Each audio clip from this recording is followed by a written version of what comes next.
So, today I'd like to talk about a video game which is basically a movie. And it's both a great example of fairly good storytelling and a shining example of why video games should not be movies.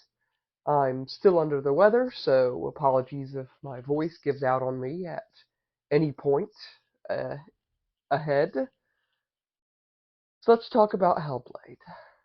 So, Hellblade is a beautiful, beautiful series of games by Ninja Theory.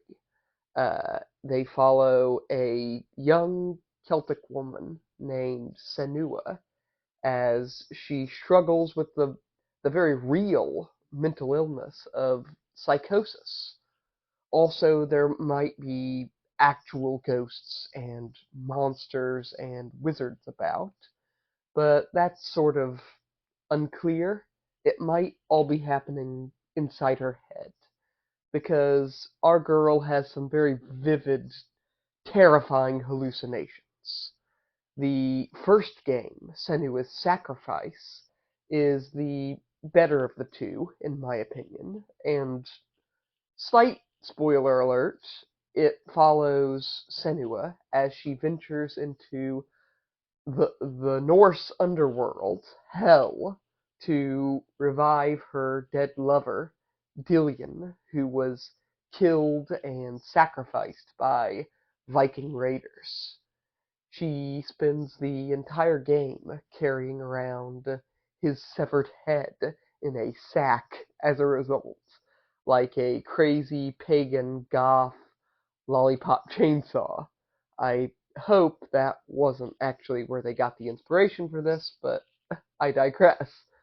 The first game is great because it pairs excellent mocap and voice acting performances with very stressful, peculiar gameplay, making for a disorienting experience. This eerie, terrifying venture into the underworld.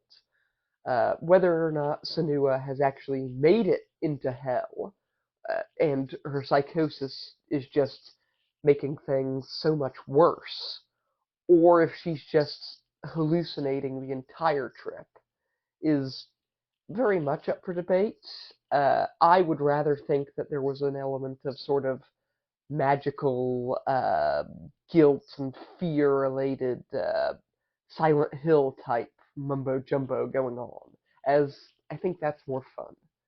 Uh, and that is an interesting place to start because in her quest she does battle with the gods themselves, or what she believes to be the gods, and she confronts the living darkness within her and is forced to think outside of the box to solve a lot of her problems.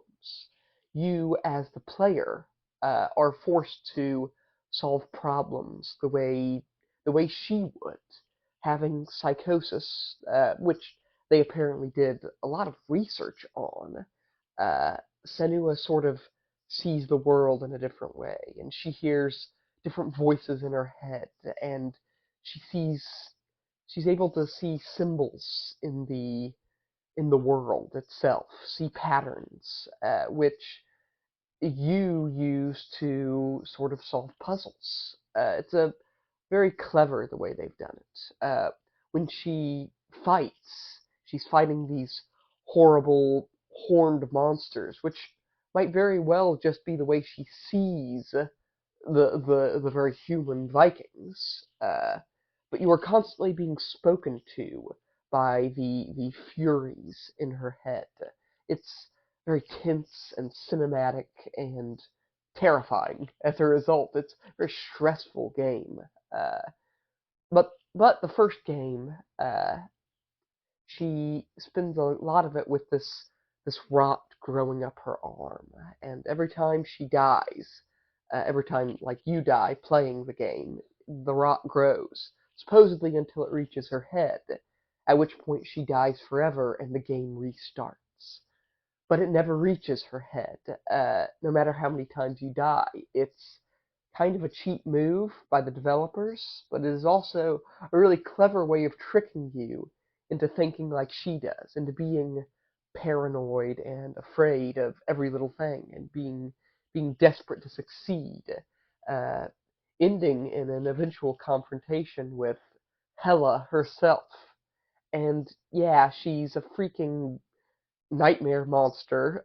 My God, she's not exactly the quippy Thor Ragnarok version. Uh, I mean, Jesus, she looks like Zhao Day from Twin Peaks. Uh, but the second game, which just came out, called Senua's Saga, is really more of the same in a lot of ways, with Senua venturing into the land of the living instead of the land of the dead. She Iceland specifically, and I think having a larger budget might have hurt the game overall, since we have longer cutscenes, which don't really add much to the gameplay overall.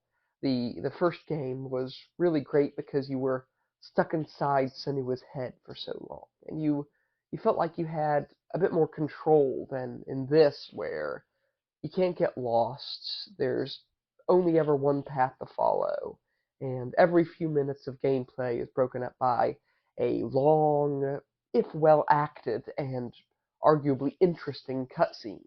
There's there's people. There's like real human beings, wanderers and soldiers and such, who she interacts with. And I think that also serves to bog the game down a bit, because the first game spent so much time inside Senua's head. You really got to understand her. And yes, she does go on a great journey, and I was definitely very invested in seeing her grow as a character, and in seeing her become something of a leader and to help people. Uh, the story is fascinating and definitely something to experience in one form or another. Uh, Melina Jurgens is an incredible actress, despite never really having done any acting before her role as Senua.